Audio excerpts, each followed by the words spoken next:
क्या आपने कभी सोचा है कि एक कविता किसी साम्राज्य की नींव हिला सकती है? क्या आपने कभी सोचा है कि सन्यासी जिनके हाथों में माला होनी चाहिए थी, उन्होंने तलवारें क्यों उठा ली?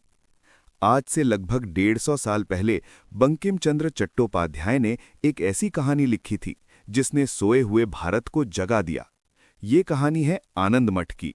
एक ऐसा मठ जहां मौत का डर नहीं बल्कि मां के लिए मर मिटने का जुनून था। आज के इस वीडियो में हम उस दौर में चलेंगे जहां भूख से मरते बंगाल में देशभक्ति की एक ऐसी आग लगी जिसने ब्रिटिश हुकूमत को भस्म कर दिया। वीडियो को अंत तक देखिएगा क्योंकि इस कहानी का अंत आपकी रूह कंपा देगा और आपके अंदर सोई हुई देशभक्ति को झकझोर देगा। चलिए शुरू करते हैं। दोस्तों, इतिहास केवल तारीखों का नाम नहीं होता। इतिहास गवाह होता है उन चीखों का जिन्हें दबा दिया गया। इतिहास गवाह होता है उस क्रूरता का जिसकी हदें इंसानियत पार कर गई थीं। आज हम जिस बंगाल की बात कर रहे हैं वो हरा भरा बंगाल नहीं है। ये साल 1770 का बंगाल है जिसे इतिहास के पन्नों में 76 का मनवंतर कहा जाता है। एक ऐसा साल जिसने भारत की आत्मा को झकझोर कर रख दिया था। कल्पना कीजिए, तपती धूप, दरकती हुई जमीन और दूर दूर तक फैला हुआ सन्नाटा। पक्षियों ने चहकना छोड़ दिया था क्योंकि पेड़ों पर न फल थे न पत्तियां। नदियों का सीना सूख चुका था। लेकिन इस प्राकृतिक आपदा से भी भयानक थी इंसान की बनाई हुई आपदा। एक तरफ प्रकृति ने बारिश रोक दी थी तो दूसरी तरफ ब्रिटिश ईस्ट इंडिया कंपनी ने इंसानों का खून चूसना शुरू कर दिया था। अंग्रेजों के गोदाम अनाज से भरे थे लेकिन गांव के लोग दाने दाने को तरस रहे थे। सड़कों पर लाशों का ढेर था जिन्हें उठाने वाला कोई नहीं बचा था। गिद्ध और सियार अब इंसानों से डरते नहीं थे क्योंकि इंसान अब जिंदा लाश बन चुका था। और इसी शमशान बने बंगाल के बीचों बीच बसा था एक गांव, पदचिन्ह। पदचिन्ह गांव का सबसे बड़ा महल जैसा घर जहां कभी खुशियां बरसती थीं, आज वहां मातम का साया था। ये घर था जमींदार महेंद्र सिंह का। महेंद्र जो एक स्वाभिमानी और धनी व्यक्ति था, लेकिन भूख किसी का रुतबा नहीं देखती। महेंद्र की पत्नी कल्याणी, जो कभी साक्षात लक्ष्मी का रूप लगती थी, आज उसकी आंखों की चमक गायब हो चुकी थी। उसके चेहरे पर हड्डियों का ढांचा साफ दिखने लगा था। उनकी एक छोटी सी मासूम बेटी थी, सुकुमारी। उस मासूम की आंखों में पानी और पेट में भूख की आग थी। महल के भीतर का दृश्य बड़ा ही हृदय विदारक था। महेंद्र ने अपनी पत्नी की ओर देखा और कांपती आवाज में कहा, कल्याणी, अब इस घर की दीवारें हमें खाने को दौड़ती हैं। सारा अन्न खत्म हो चुका है। बाहर जो लोग मर रहे हैं, कल हमारी बारी होगी। हमें यहां से निकलना होगा। कल्याणी का संवाद, स्वामी, कहां जाएंगे हम? चारों तरफ तो मौत का तांडव है। क्या घर छोड़ने से भूख मिट जाएगी?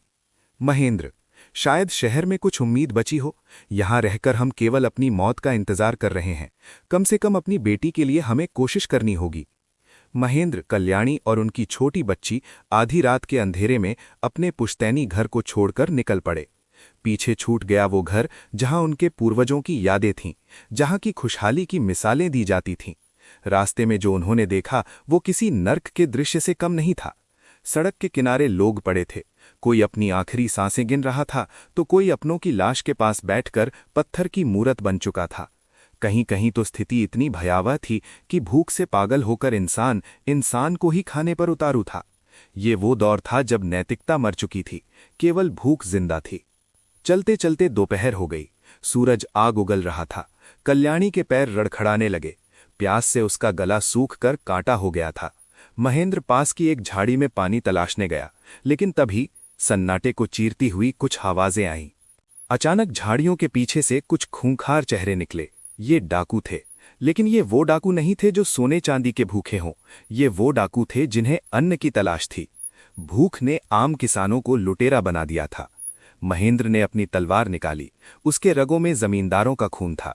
उसने अपनी पत्नी और बच्ची की रक्षा के लिए मोर्चा संभाला, लेकिन संख्या में ज्यादा होने के कारण डाकुओं ने उसे घेर लिया। हाथापाई शुरू हुई। कल्याणी अपनी बच्ची को सीने से लगाकर जंगल की ओर भागी।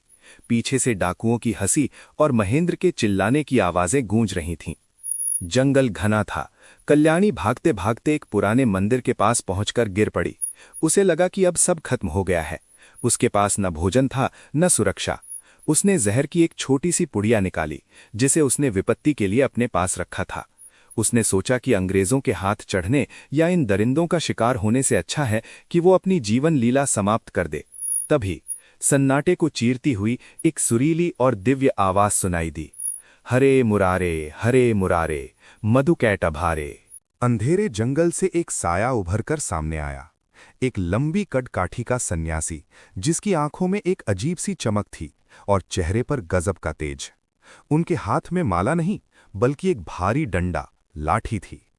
ये कोई साधारण साधु नहीं था, ये थे भवानंद। भवानंद ने कल्याणी को देखा और कहा, डरो मत बेटी, तुम संतानों के संरक्षण में हो, यहां मौत का प्रवेश वर्जित है। कल्याणी हैरान थी। संतान? ये शब्द उसने पहली बार सुना था।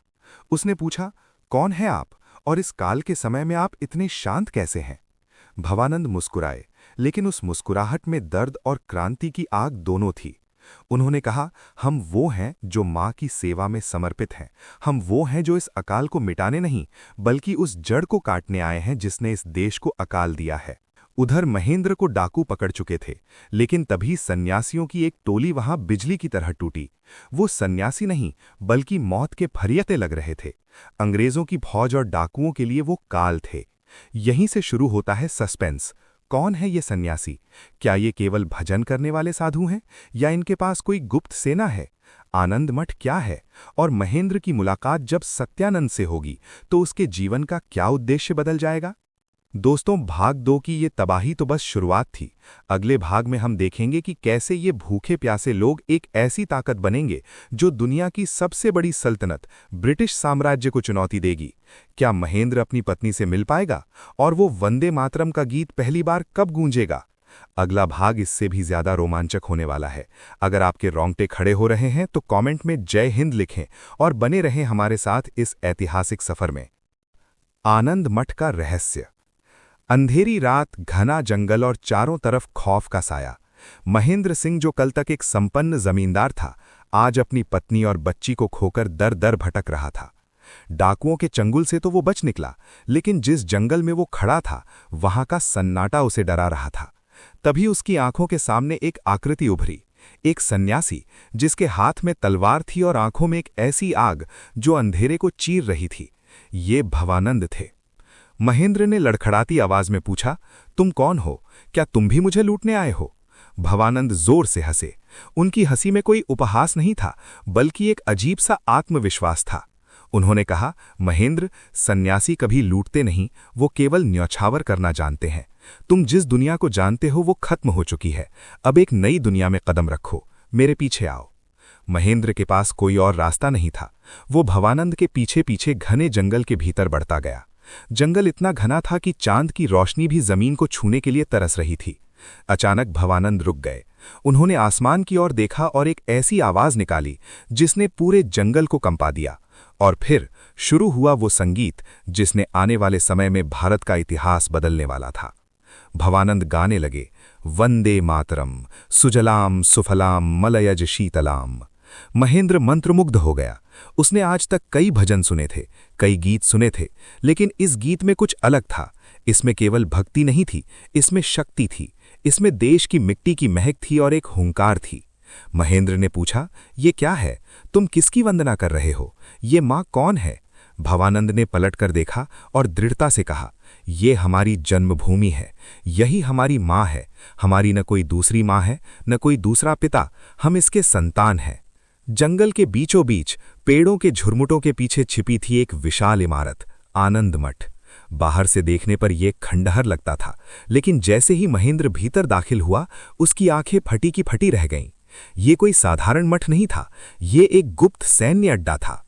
मठ के भीतर मशालें जल रही थीं। कहीं सन्यासी शस्त्रों को धार दे रहे थे, तो कहीं युद्ध की रणनीतियां बन रही थीं।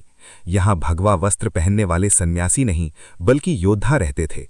भवानंद महेंद्र को मठ के सबसे पवित्र हिस्से में ले गए, जहां उसकी मुलाकात होने वाली थी संतान संप्रदाय के गुरु महात्मा सत्यानंद से। सत्यानंद एक ऊंचे आसन पर बैठे थे। उनकी दाढ़ी सफेद थी, लेकिन उनके शरीर की बनावट किसी युवा योद्धा जैसी थी। उन्होंने महेंद्र को देखा और कहा, महेंद्र, तुम यहां अपनी इच्छा से नहीं आए, तुम्हें नियति लाई है। क्या तुम देखना चाहते हो कि हम यहां क्या कर रहे हैं? सत्यानंद महेंद्र को एक गुप्त तहखाने में ले गए। वहां 3 विशाल कक्ष थे। पहला कमरा। यहाँ माँ जगतधात्री की एक अत्यंत सुंदर और ऐश्वर्यशाली मूर्ति थी। सत्यानंद बोले, ये माँ का वो रूप है जो पहले था, समृद्ध, सुखी और वैभवशाली, हमारा अतीत। दूसरा कमरा। जैसे ही महेंद्र दूसरे कमरे में पहुंचा, उसका कलेजा कांप गया। वहां मां काली की एक भयानक, नग्न और उदास मूर्ति थी। चारों तरफ अंधेरा था। सत्यानंद की आवाज गूंजी, ये मां का वो रूप है जो आज है, काल की मार से जर्जर, संतानों के दुखों से नग्न और भूखी। ये वर्तमान है। तीसरा कमरा। महेंद्र की आंखें चकाचौंध हो गईं। यहां मां दुर्गा की एक स्वर्ण प्रतिमा थी जो 10 दिशाओं में हथियार लिए दुष्टों का संहार कर रही थी। सत्यानंद ने गर्व से कहा, ये वो मां है जो हमें बनानी है, विजय और शक्ति का प्रतीक, हमारा भविष्य। महेंद्र दंग था। उसने पूछा, पर यह कैसे होगा? हम निहत्थे लोग इस शक्तिशाली ब्रिटिश साम्राज्य और अकाल से कैसे लड़ेंगे? सत्यानंद ने महेंद्र के कंधे पर हाथ रखा और कहा, शक्ति शस्त्रों में नहीं, संकल्प में होती है। संतान का धर्म है अपना सब कुछ त्याग देना। हम घर छोड़ते हैं, परिवार छोड़ते हैं, मोह छोड़ते हैं, ताकि हमारी माँ मातृभूमि फिर से मुस्कुरा सके। क्या तुम तैयार हो अपनी जमींदारी, अपना ऐश्वर्य और अपना अहंकार इस आग में झोंकने के लिए? महेंद्र के अंदर एक द्वंद्व चल रहा था। एक तरफ उसकी पत्नी कल्याणी और बेटी सुकुमारी की ममता थी, और दूसरी तरफ सत्यानंद का वो आह्वान। उसने चारों तरफ देखा। हजारों सन्यासी एक सुर में वंदे मातरम का जयघोष कर रहे थे। उस गूंज ने महेंद्र के संशय को मिटा दिया। लेकिन दोस्तों, आनंद मठ का रहस्य इतना ही नहीं था। वहां के हर सन्यासी का एक गुप्त नाम था। हर किसी के पास एक कहानी थी। वहीं महेंद्र की मुलाकात जीवानंद से होती है, जो वीरता की साक्षात मूर्ति थे। लेकिन क्या ये सन्यासी केवल प्रार्थना और शस्त्र अभ्यास तक सीमित थे? नहीं, आनंद मठ के गुप्त कारखानों में बारूद बनाया जा रहा था। जंगलों में छिपे हुए सन्यासी अंग्रेजों की रसद लूट रहे थे और उसे भूखी जनता में बांट रहे थे। वो अंग्रेजों के लिए लुटेरे थे, लेकिन जनता के लिए देवदूत। महेंद्र ने सन्यास की दीक्षा लेने का फैसला तो कर लिया, लेकिन तभी उसे एक ऐसी खबर मिलती है जो उसे अंदर तक हिला देती है। क्या कल्याणी जिंदा है? क्या वो डाकुओं के हाथ लग गई है, या किसी सन्यासी ने उसे बचा लिया है?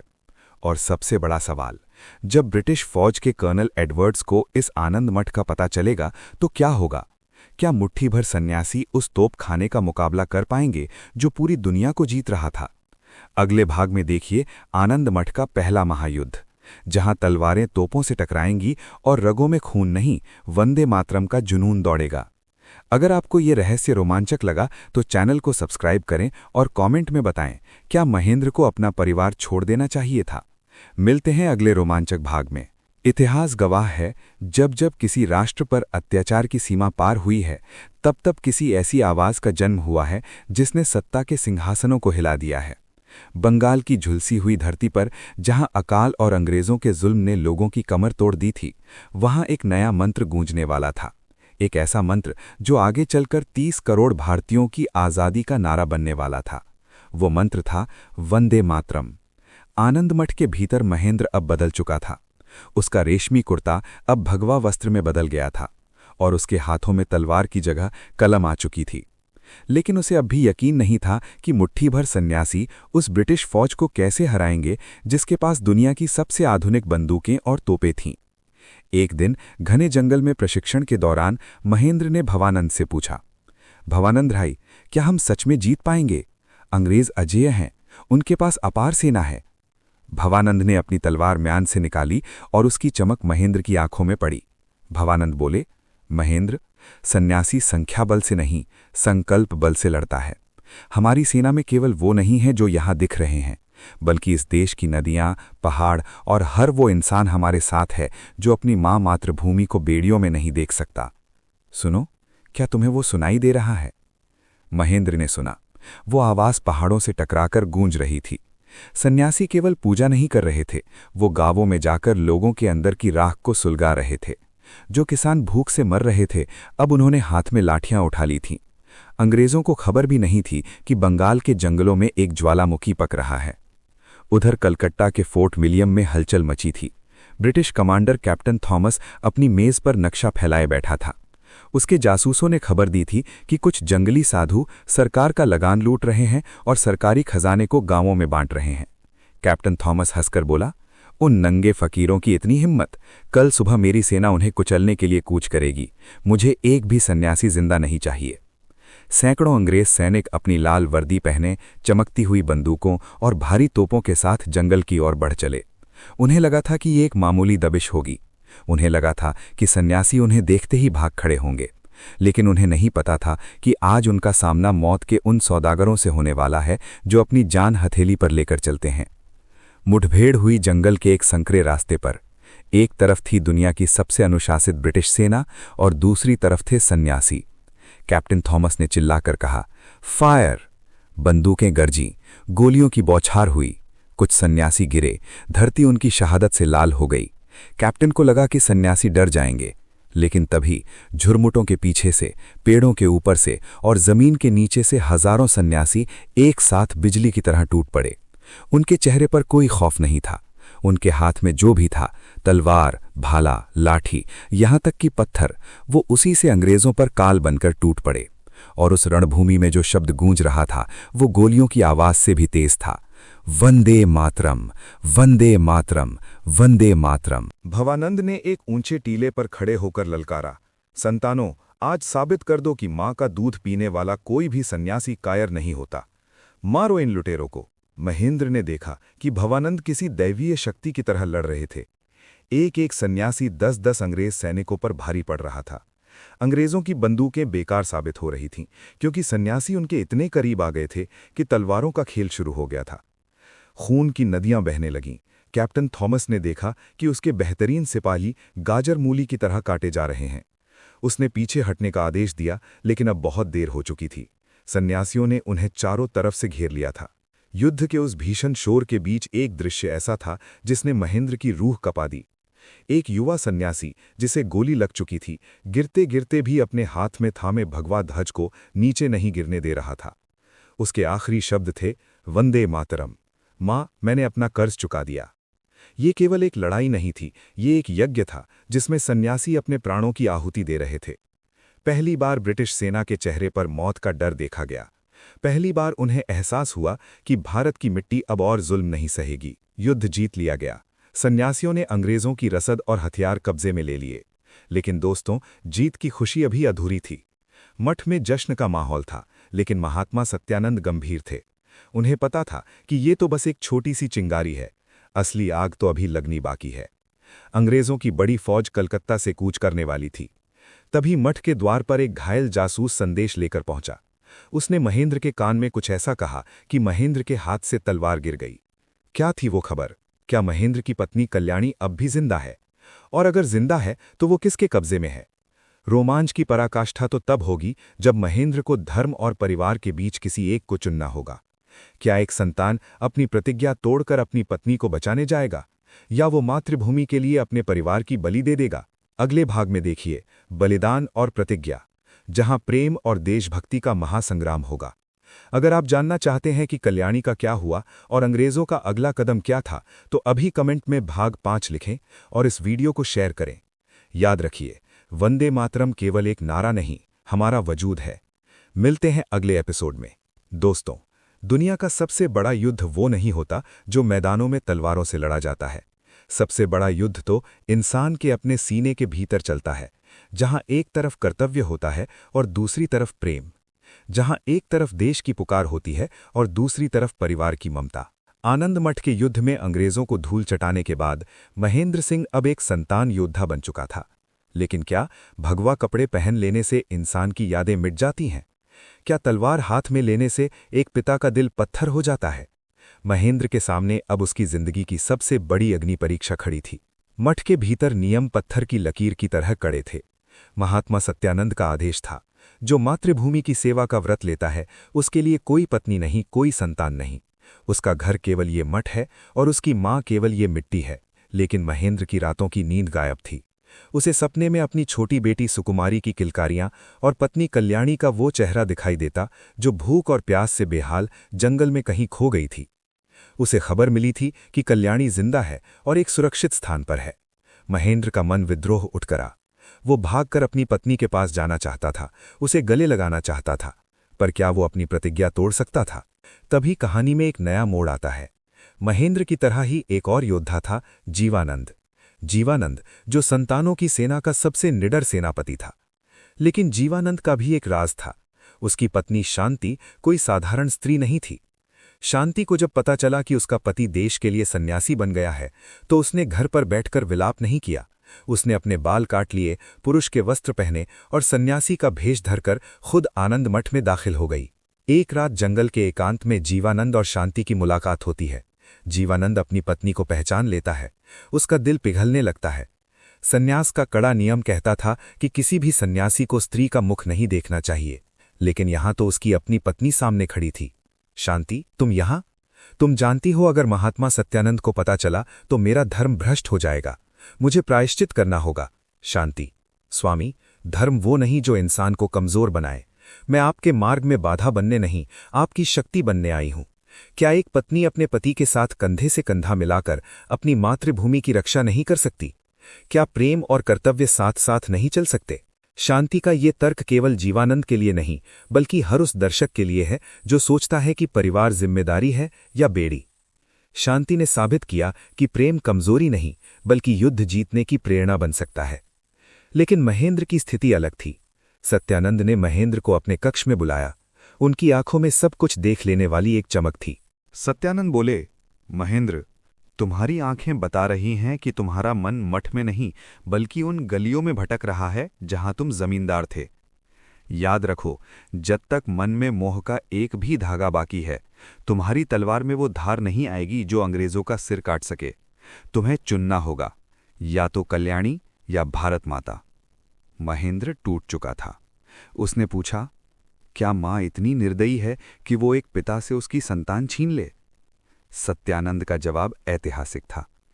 मां निर्दयी नहीं है महेंद्र, लेकिन जब घर में आग लगी हो तो पहले आग बुझाई जाती है, फूलों को पानी नहीं दिया जाता।